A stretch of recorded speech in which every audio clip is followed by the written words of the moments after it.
Adventures in time and space, told in future tense.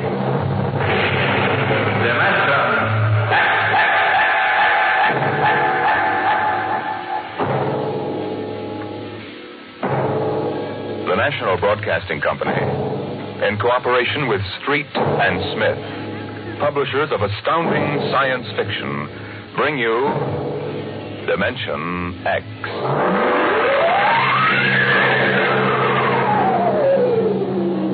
The soundproofed Happy Life home had cost $30,000 installed.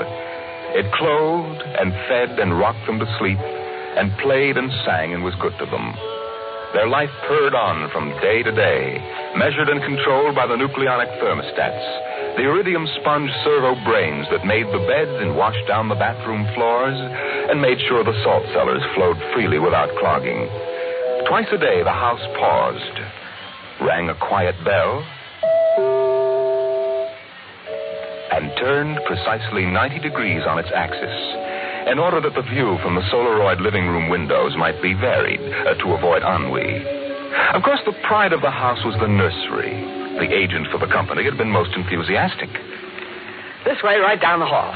All right. What was that? Oh, it's all automatic. The nursery turns itself on when you come within 10 feet of it. Soft automaticity. That's the motto of the company. All right, now, this is the nursery. 40 feet by 40 feet and 30 feet high. Separate power unit with automatic overload circuit breakers, inspected and approved by the Underwriters Laboratory. The nursery is educational, instructive, entertaining, and therapeutic. The entire control mechanism is adjusted to the electroencephalographic key of the child. How much does it cost? 30,000 FOB, Los Angeles. But that's as much as the whole house. Why, no. But we do want the best for our children, don't we? Oh, yes, we want the best for our children.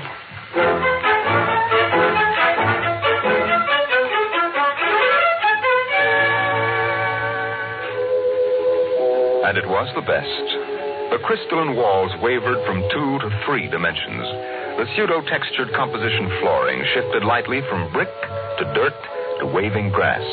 And the odorophonics wafted the scent of fantasy through the hermetically conditioned and filtered air.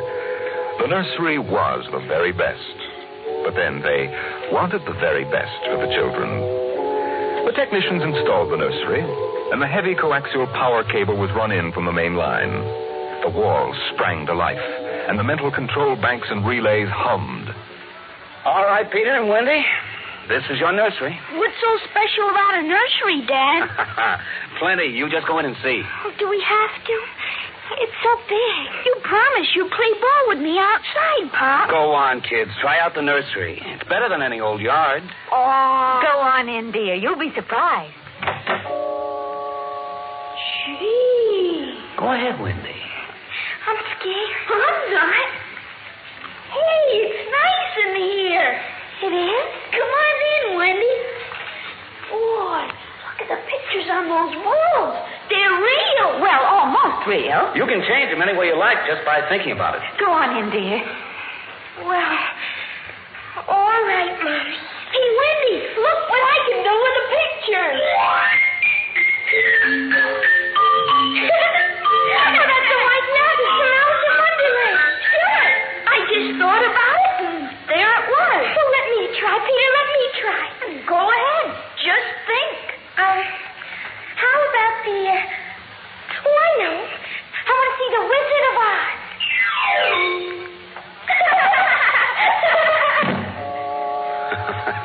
Well, dear, there we are. They like it, don't they? Well, why shouldn't they? All they have to do is think, and they've got whatever they want in 3 dimensions. Color, sound, and smell. Oh, think what it would have been like to have a nursery like that when you were a kid. It's nice that we can give them all the advantages. Why, sure. What else are we working for, huh? Right. Well, what do you want to do this evening? Well, the Petersons asked us over for bridge, but... Oh, we don't have to worry about the kids. They'll be all right in the nursery. Come on, Lydia. We deserve a night out.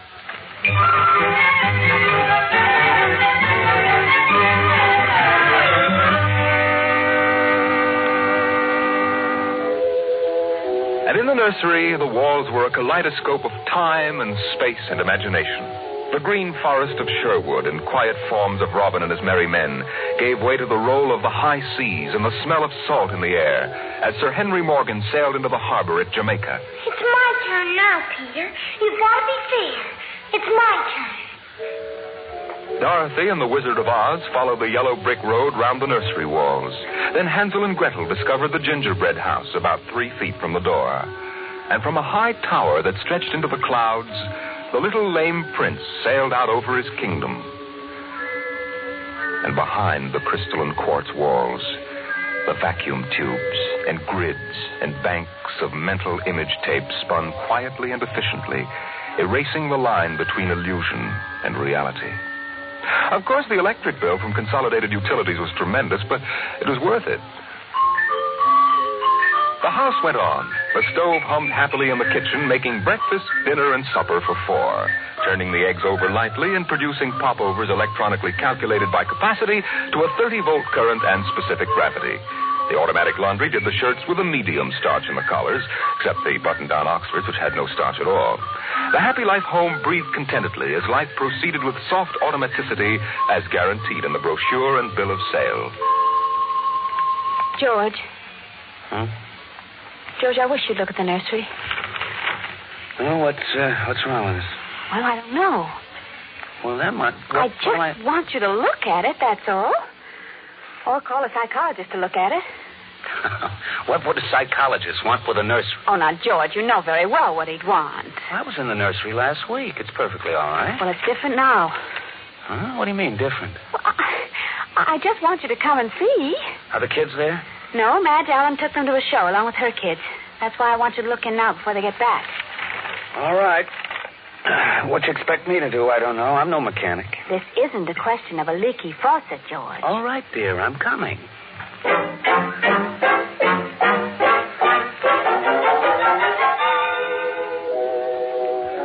The nursery light flicked on as they came down the hall. The relays clicked, and the tubes warmed, and chemical odor banks and pipes bubbled into life as they paused before the closed door. Go ahead, George. Open it.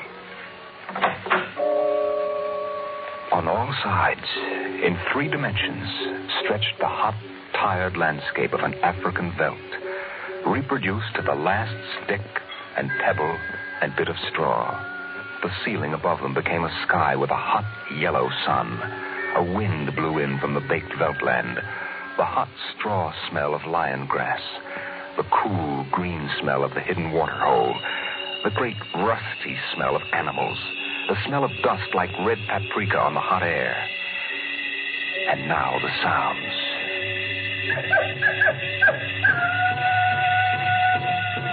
The howl of the jackal in the distance. The thump of distant antelope feet on grassy sod. And the papery rustling of the great vultures that wheeled and circled under the yellow, burning sun. Oh, let's get out of this sun. It's a little too real. Oh, no, George. You promised you'd look around. Well, I don't see anything. Now, wait a minute. Look. There are the vultures. Filthy creatures. And there are the lions. Far over that way. Yes, I see them. They're on their way to the water hole. They've just eaten. Eaten? Yes, I can't see what. Sun's too strong. Well, shade your eyes. It's some animal. A zebra or a baby giraffe, maybe. Can you see it? Are you sure? It's a little too late to be sure. Nothing over there but clean bone. Vultures dropping for what's left. George, did you hear that scream? What scream? Just now. Sorry, hon, no. Here come the lions. George, they're frightening. Take it easy, Lydia. They're just illusions. It was a miracle of mechanical efficiency. The lions prowling toward them over the tawny veldtland. A miracle of inventive genius. Every house should have one. the lions were 15 feet away. So real, so startlingly real, you could feel the prickling fur on your hand. Your mouth was stuffed with the dusty upholstery smell of their heated pelts. The yellow of them was in your eyes, like the yellow of an exquisite tapestry. The yellows of lions in summer grass, and the sound of the matted lion lungs exhaling on the silent noontide, and the smell of meat from the panting, dripping mouths. George, I'm afraid. They're so real. They're only an illusion, Lydia, that's all. Watch out! Oh, quick, outside. Oh, George. Lydia, my poor, sweet Lydia. George, they almost got us. No. Take it easy. Calm down. Yes, but I could feel their breath. No. Get a hold of yourself, Lydia. They aren't real. Walls, that's all it is. Crystalloid walls. But they look so real. Yes, darling. Of course they do. But it's all dimensional color reactionary process and mental tape film behind glass screens. It's all odorophonics and sonics. Now, here, take my handkerchief. I'm afraid, George. Did you see? Did you feel? It's too real. No, Lydia. We've got to tell Wendy and Peter not to read any more on Africa. Yes, of course, dear. Do you promise? Sure. And lock the nursery for a few days. Oh, now, wait a minute, dear. Let's keep our sense of proportion. George, I want you to lock that place up. Honey, you know how difficult Peter is about that.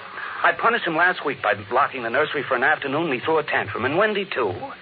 Honey, they live for the nursery. I tell you, it's got to be locked. That's all there is to it. Lydia, you need a rest. Oh, I don't know. Maybe I don't have enough to do. I have too much time to think. All I do is set the menu selector dials at the beginning of the week. But, honey, that's the whole idea. The house is automatic. I know. But couldn't we turn it off for a couple of weeks? Just a couple of weeks and take a vacation. You mean that you want to fry eggs for me? Yes, I do. And darn socks, too. I feel like I don't belong here. The house is wife and mother and maid. How can I compete with the African Veldt? And you, George, you don't know what to do with yourself in the house when you're home. You're drinking too much. Am I? You feel useless, too.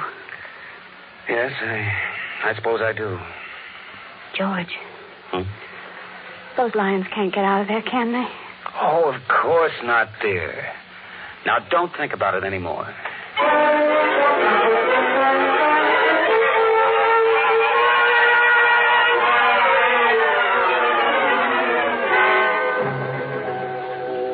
They ate alone.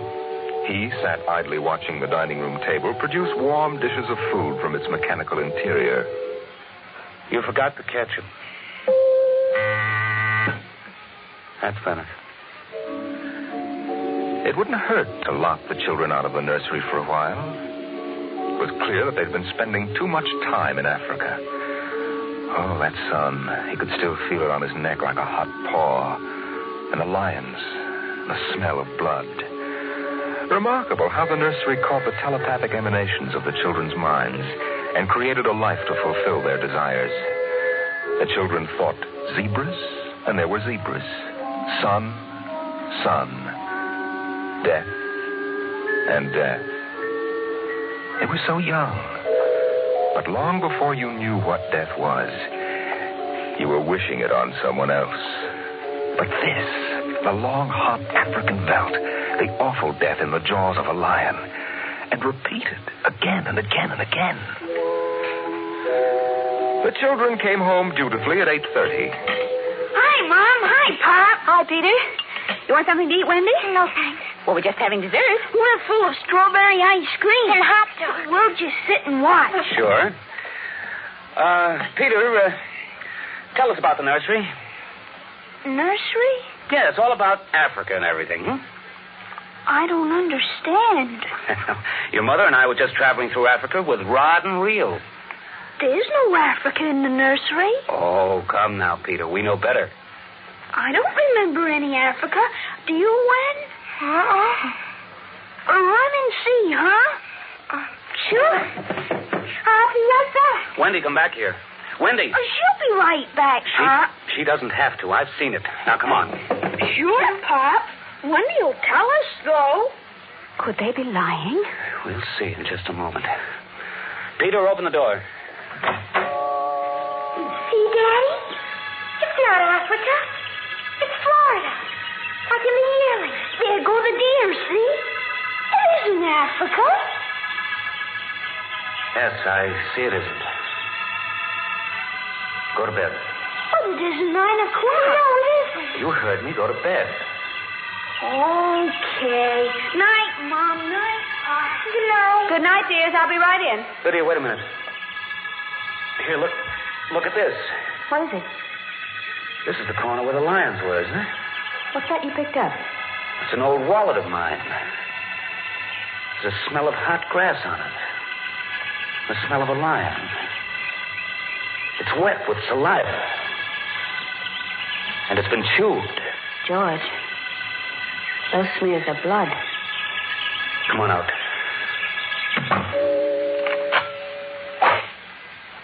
Now let's go to bed.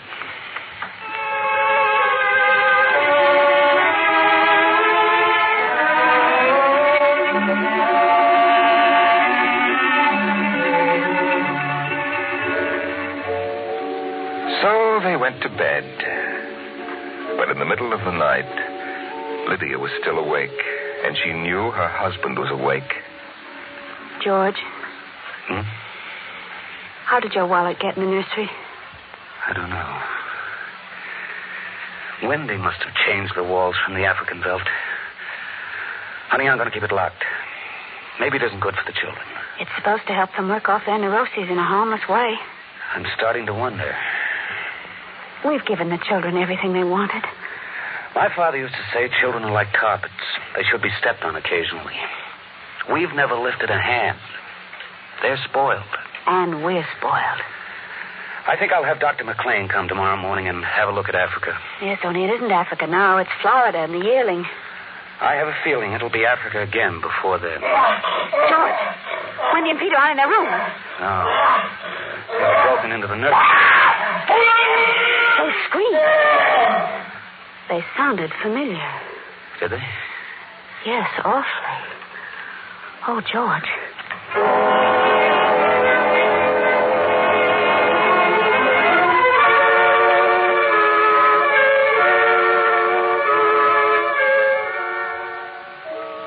Although their automatic somno beds tried very hard, the two adults couldn't be rocked to sleep for another hour. A smell of cats was in the night air. And in the morning, the stove cooked French toast, and the dining room table poured the syrup and melted butter. Pop, Yes? you aren't going to lock up the nursery for good, are you? That all depends. On what? On you and your sister? We feel that you should have some variety, dear. If you intersperse this Africa with a little Sweden or China. I thought we were free to play the way we like. Well, you are within reasonable bounds. Well, what's wrong with Africa, Daddy? Oh, so now you admit you've been thinking up Africa, hmm? I wouldn't want the nursery locked up ever. Well, as a matter of fact, we're thinking of turning the whole house off for about a month. Sort of camping out. You mean I'd have to tie my own shoes instead of having my shoe tire do it? And brush my own teeth and comb my own hair and give myself a bath? Well, Wendy, it would be fun for a change, don't you think, dear? No, it'd be awful. I didn't like it when you took out the picture painter last month. Well, that's because I wanted you to learn to paint by yourself. I don't want to do anything but look and listen and smell. What else is there to do? Oh, all right. All right, go play in Africa. Are you going to shut off the house? We're considering it. I don't think you better consider it anymore, Pop. I won't have any threats from you, son.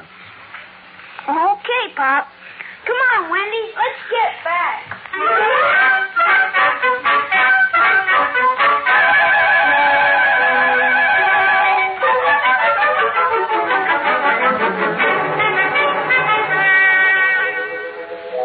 After breakfast, Dr. David McLean was announced by the audio knocker. And the dining room table, recognizing him as an old friend, poured an extra cup of coffee, light with 4 lumps. I saw the nursery last year, George. It looked all right to me. You didn't notice anything unusual? No. The pattern showed the usual violence, a tendency towards slight paranoia. All children feel persecuted by their parents. Perfectly normal. I locked the nursery, and they broke into it last night.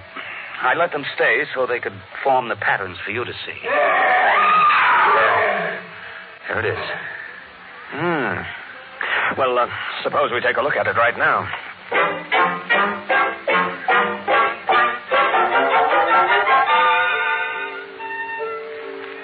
They entered without knocking and sent the children out.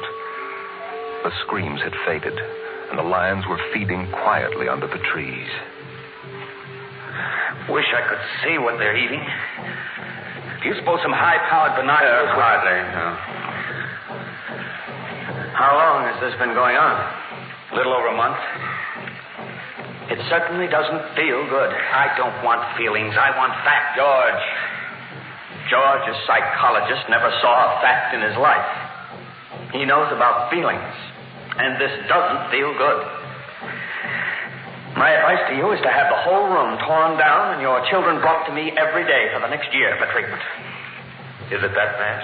I'm afraid so. You know, that's why the nursery was developed originally. To let us examine the patterns left on the wall by a child's mind. But what is it? What's wrong with Peter and Wendy? Well, it's hard to say. I haven't punished them more than average, though I took away a few gadgets. Last week, I locked the nursery to show I meant business. George, you've let this room replace you and your wife and your children's affections. This room is their real father and mother. And now you come along and want to shut it. You can feel the hatred coming out of that sky. George, turn everything off. The nursery, the automatic kitchen, the whole confounded automatic house. Start now. But won't the shock be too much for the children? I don't want them going any deeper. Let's get out of here. I never liked these rooms. Get me nervous. Those lions look real, don't they? I don't suppose there's any way that... What? That they could become real. Certainly not. Some flaw in the machinery, tampering. No. I don't imagine the room will like being turned on. Nothing ever likes to die. Even a room. I wonder if it hates me for turning it on. Paranoia is thick today. Hello. Is this your scarf? It's stained. Brown. Say, that's blood. That's Lydia's. Come on, the main fuse box is out here. Go ahead. Pull the switch.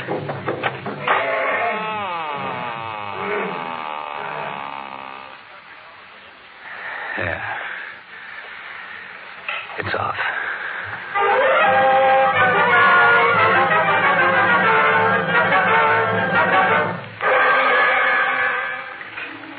The two children were in hysterics. They screamed and kicked and threw things. They yelled and sobbed and swore and jumped on the furniture, weeping. It's off and it stays off. The whole house dies as of now. The more I see of the mess we put ourselves in, the more it sickens me. We've been contemplating our electrical, mechanical navels for too long. We need air. Fresh, unfiltered, unconditioned air. He marched around the house, cutting switches and pulling fuses. The stove was disconnected with a roast lamb in the oven and a flapjack still in the air.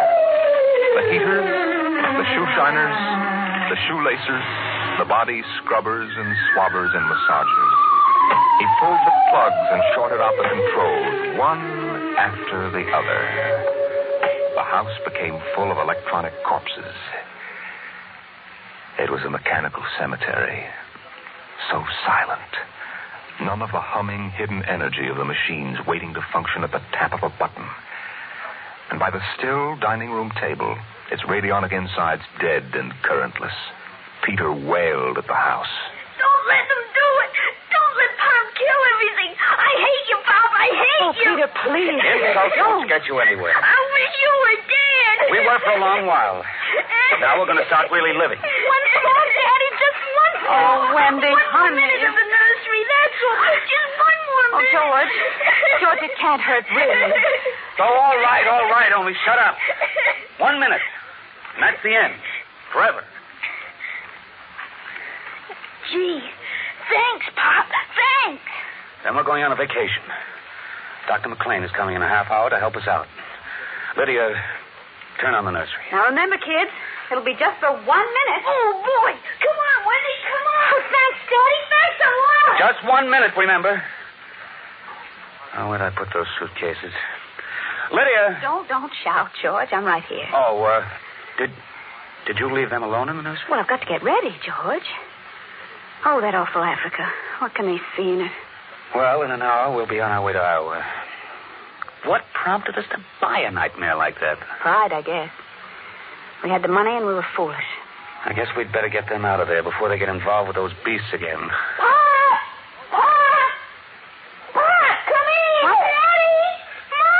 Come on, quick. Wendy, Peter, what's the matter? Hurry up. Open the nursery. Wendy, Peter. Well, they aren't anywhere. Wendy! Peter! Peter! Oh. The door. Open the door. They blocked it from the outside. Peter!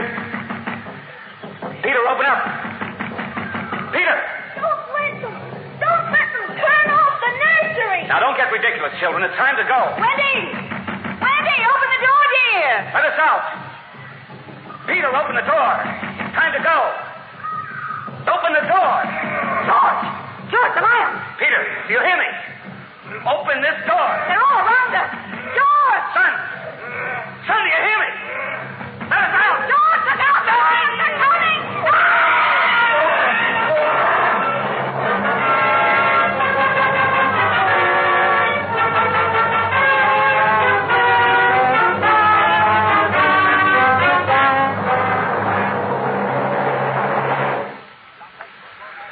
When Dr. David McLean came a half hour later, he found the two children in the nursery sitting in the center of the open glade, eating a picnic lunch.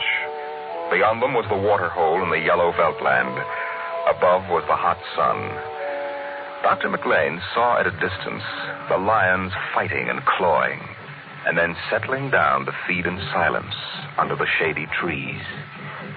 Hi, kids. Where are your mom and dad?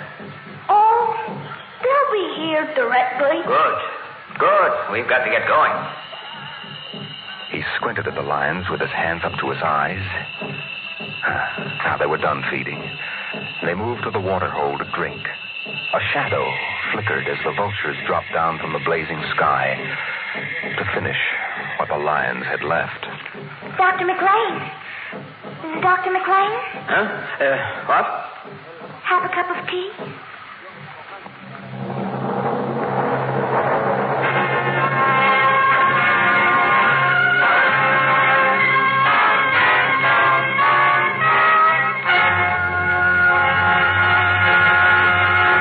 You've just heard another adventure into the unknown world of the future. The world of... Dimension X.